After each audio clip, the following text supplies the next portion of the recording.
저에게는 눈에 넣어도 아프지 않을 사랑스러운 아들이 하나 있습니다. 아들의 꽃 같은 20대의 시절. 그 아름다울 것 같던 청춘은 지금 많은 시련을 겪는 중입니다. 잠깐! 쉿! 조용히 해봐. 누가 우리 말을 듣고 있는 것 같아? 얘 또 갑자기 이상한 소리 하네. 우리 집에 너랑 나만 있는데 누가 우리 얘기를 들어. 내가 저번부터 그랬잖아. 누가 자꾸 따라다닌다고. 아무래도 스토커 같아. 너무 불안해. 자꾸 나를 지켜보고 있는 것 같다고. 그때 눈치를 챘어야 했을까요? 시간이 지나면 나아지겠지 했던 저의 생각과는 달리 아들은 시간이 갈수록 점점 이해할 수 없는 행동들을 하기 시작했습니다. 아무 대화 상대가 없는데도 대화하는 것 같은 혼잣말을 하기 시작하고 어쩌다 눈이 마주칠 때면 선명하지 않은 눈빛을 발견하곤 했죠. 더 이상 미룰 수 없겠다고 판단된 저는 아들을 데리고 병원 진료를 보았고 TV에서만 접했던 조현병이라는 진단을 받았습니다. 깊은 한숨, 무너질 것 같은 마음, 막막한 미래, 누가 케어하고 어떻게 대응해야 할 것인지에 대한 현실적인 문제.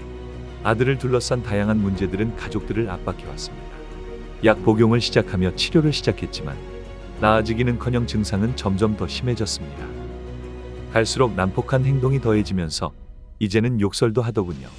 아들을 가족들이 돌아가며 돌보고 있지만 하루가 지나고 한 달이 지나고 가족 모두 일상생활에 지장을 받고 있습니다. 가장으로서 가족들도 안쓰럽고 조현병에 힘들어하는 아들도 안쓰럽습니다.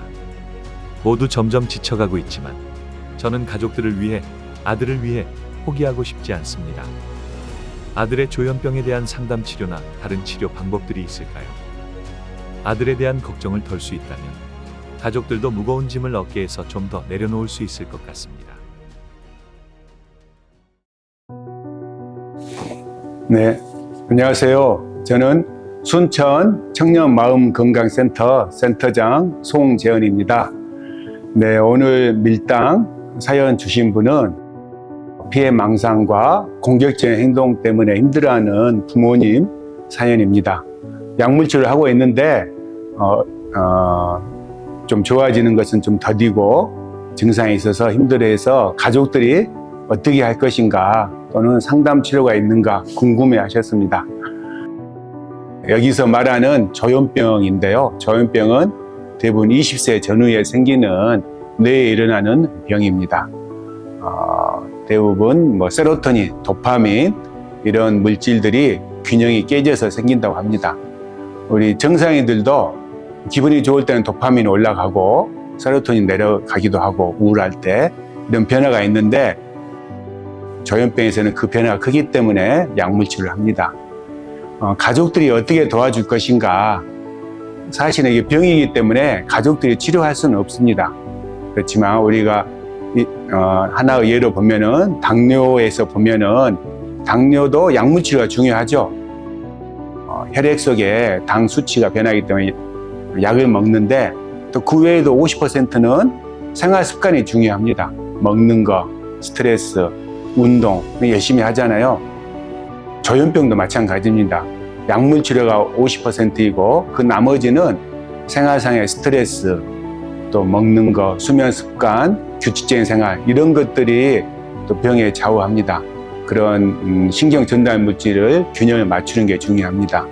그러면 가족들은 어떻게 도와줄 것인가 궁금해하죠. 가족들이 내가 어떻게 하면 우리 아이의 병이 잘 나을 것인가. 사실 병을 낫는 것은 치료 영역은 가족들이 할 수 있는 게 아닙니다. 사실 가족들이 할 수 있는 것은 치료를 잘 받을 수 있도록 도와주는 것이고 또 그런 병을 악화시키지 않도록 스트레스를 줄여주는 것입니다. 그렇다면 환자가 어떤 스트레스를 가지고 있는가 그걸 알아야겠죠. 환자의 말을 잘 들어봐야 됩니다. 예를 들어서 윗집에서 층간소음으로 나를 괴롭힌다, 누가 감시하고 있다 이런 말을 하는 아이가 있습니다. 그랬을 때 부모님이 봤을 때는 전혀 이치에 맞지 않고 엉뚱한 말을 한다. 그래서 그 말을 무찌르고 그 생각을 고치려고 네 생각이 틀렸다 이렇게 말들을 보통 하려고 합니다. 그러나 그렇게 그런 대화에 의해서 고쳐질 수 있다면은 사실 조현병이 아닙니다. 그것은 이제 약간 착각인데, 조현병은 피해망상이란 것은 대화에 의해서, 설득에 의해서 고칠 수 있는 게 아니기 때문에 약물 치료가 필요합니다. 대신 가족들이 할 수 있는 것은 이 피해망상 때문에 얼마나 힘들어하는가, 스트레스를 받고 있는가 이해하는 것입니다. 그러면 쭉 이야기를 들어줘야 되는데, 쭉 이야기를 듣다 보면은 가족들이 내가 이렇게 계속 들어주는 것이 혹시 병을 악화시키는 건 아닌가, 내가 이 환자의 말에 맞다고 동조하는 거 아닌가 하는 생각 때문에 자꾸 말을 자르고 그 말이 틀렸다 이렇게 시정하려고 합니다. 사실 환자들이 스트레스 많은데 자기 말을 끊으면 누구나 화를 냅니다. 특히 공격적인 그런 성향이 있을 때 자신의 말을 하는데 자기 말이 틀렸다고 자르고 이렇게 하면은 굉장히 화가 나고 공격적이 됩니다. 그랬을 때 끝까지 말을 들어주고 이런 생각도 힘들어하는구나 속으로 생각하면 됩니다. 그 생각을 바꾸려고 하지 않고 이렇게 들어준다는 것이 꼭 동의하는 것은 아니고 병을 절대 악화시키는 건 아니라는 것을 명심하시기 바랍니다. 두 번째는 중요한 것은 약물 치료입니다. 약물 치료가 절반 이상 차지한다 했죠. 그래서 약은 꾸준히 먹어야 되는데 왜 날마다 먹어야 될까요? 약은 반감기가 있기 때문에 하루에 먹으면 다음날 배출이 됩니다. 그래서 날마다 복용을 해야 되죠. 증상이 좋아졌다 해서 중단하면은 다시 아까 말했던 도파민과 세로토닌 그 균형이 다시 깨지게 됩니다. 당뇨에서도 혈당을 조절하기 위해서 매일 약을 먹습니다.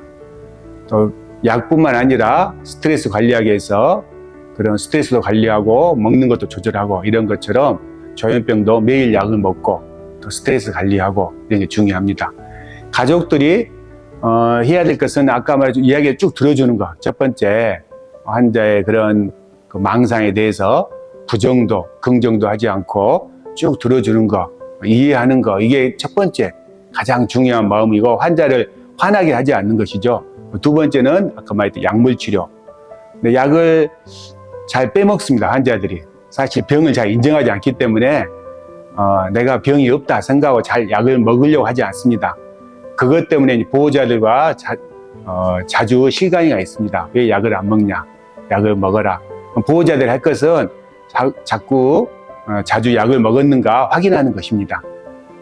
그랬을 때 주의할 점은 약을 안 먹었다고 화를 내면 안 됩니다. 왜 스스로 약을 안 먹냐? 내가 언제까지 너의 뒤를 봐주면서 약을 먹냐 안 먹냐 해줘야 되냐? 내가 없으면 너 혼자 어떻게 살려고 그러냐? 이렇게 화를 내면서 스스로 뭘 하기를 바라면 안 됩니다.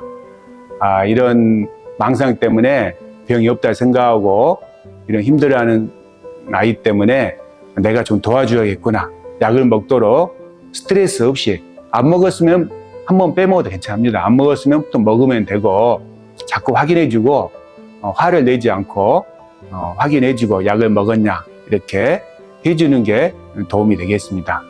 또 이 병은 장기적인 로 생각하고 단기간에 어떻게 나을 병은 아니기 때문에 당뇨처럼 당뇨나 고혈압 만성질환처럼 꾸준히 관리한다 이렇게 생각하고 보호자들이 대해야지 안 그러면 보호자들이 먼저 지치게 되기 때문에 장기적인 계획을 가지고 환자와 잘 치료에 임하시기 바랍니다. 혹시 더 궁금한 게 있으면 순천 청년마음건강센터에 방문해서 질문해 주시기 바랍니다. 언제든지 문은 열려 있기 때문에 오시면 반갑게 맞이하겠습니다. 네, 감사합니다.